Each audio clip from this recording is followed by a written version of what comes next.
I'm about to show you how to break every anatomy rule and still make characters that look amazing. Most artists try this and they create absolute disasters.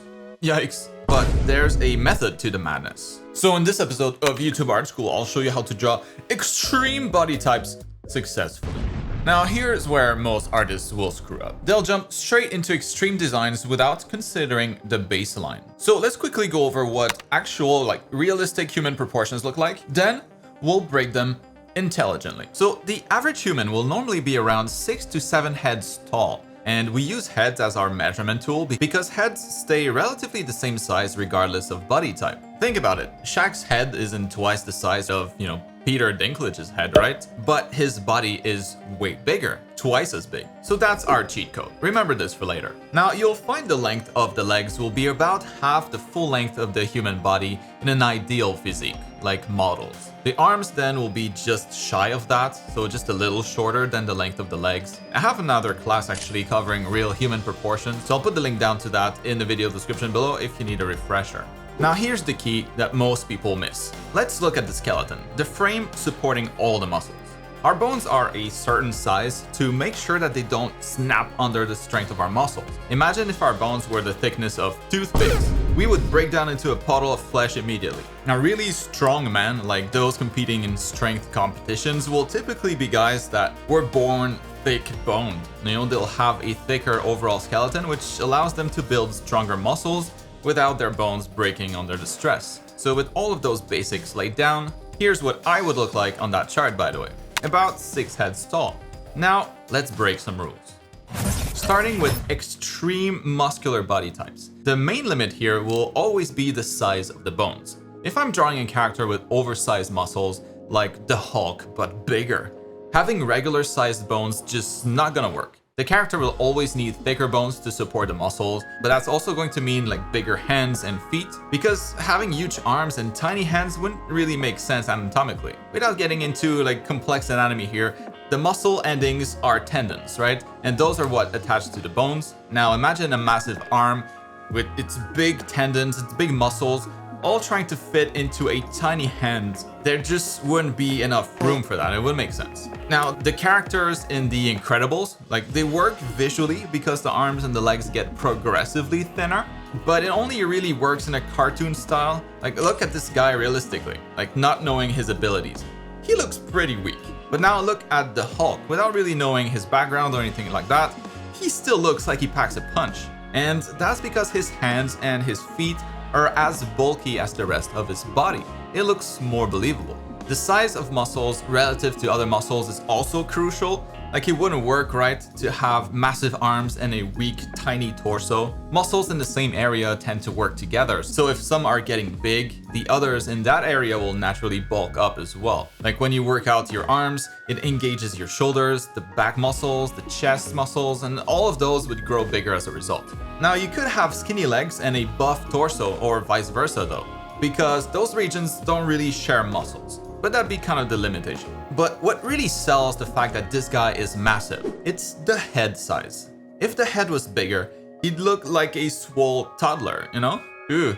Because we all know how big a regular head is. So when you compare it to the rest of the body, his shoulders that are now 4 or 5 times as big as the head are clearly beyond what's possible. That's what makes it look extreme. Now for the female version, she's definitely a little smaller, although that's relative because she's still massive. But any more muscles than that and she would start to look her feminine curves and just turn into some buff dude. Women actually generally develop their lower bodies more easily than men because of some evolutionary reasons, while men will grow their upper bodies more easily. So that's why I give her massive legs compared to her arms, unlike this guy who's got relatively smaller legs, they're about the same size as the arms. Now, what about really tall characters? Now here's the thing with that. Elongating bones makes them much weaker. A long stick is way easier to snap than a short one. So when drawing tall characters, the skeleton will become the limiting factor. Longer, weaker bones mean that they can support less muscle mass or risk snapping. So when you go tall, you normally need to go pretty skinny for it to look believable. The safest way to get good-looking characters is to make everything longer. Legs, arms, neck, fingers, etc., except the spine. If we compare her torso height here, it's not much longer than the muscular character. And that's because we only have 33 vertebrae that make up our spine, and they can't realistically get much longer than they are. But the bones and the limbs sure can. So everything gets longer except the spine, and we keep the head the same size again. Now, while really tall characters will still look believable as long as they're fairly skinny, you could bulk them up, but for that to work, you would also need to increase the skeleton's bulkiness.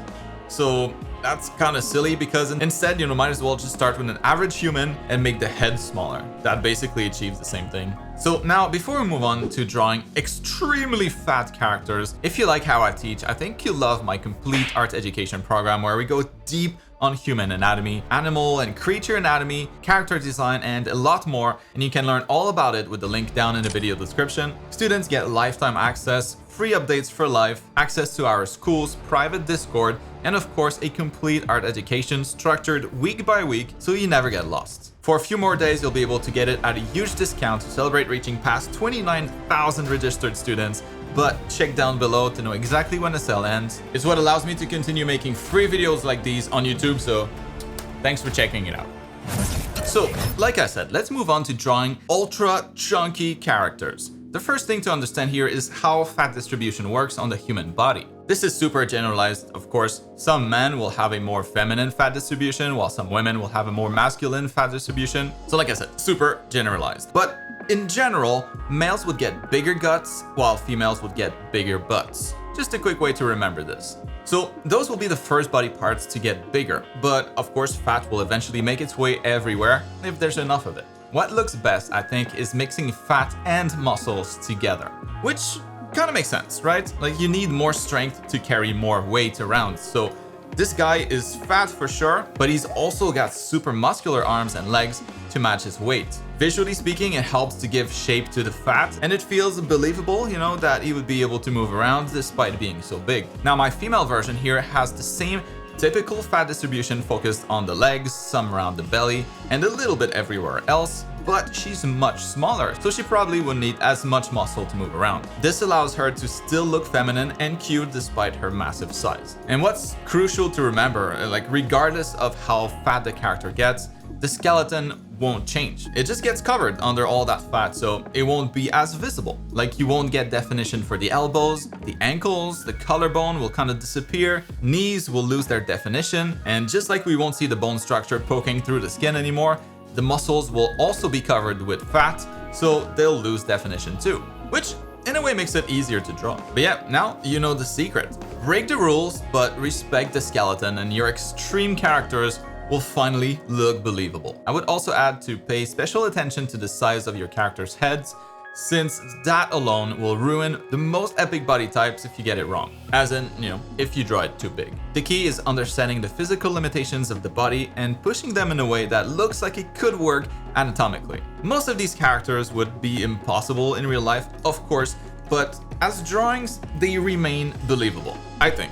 And now, if you feel like you might need a class on how to draw real human proportions first, make sure that you master that first before going crazy with extreme proportions, well, you should check out my human proportion class that's going to be up on screen in just a second. Perfect while you wait for next week's episode of YouTube Art School. I'll see you there.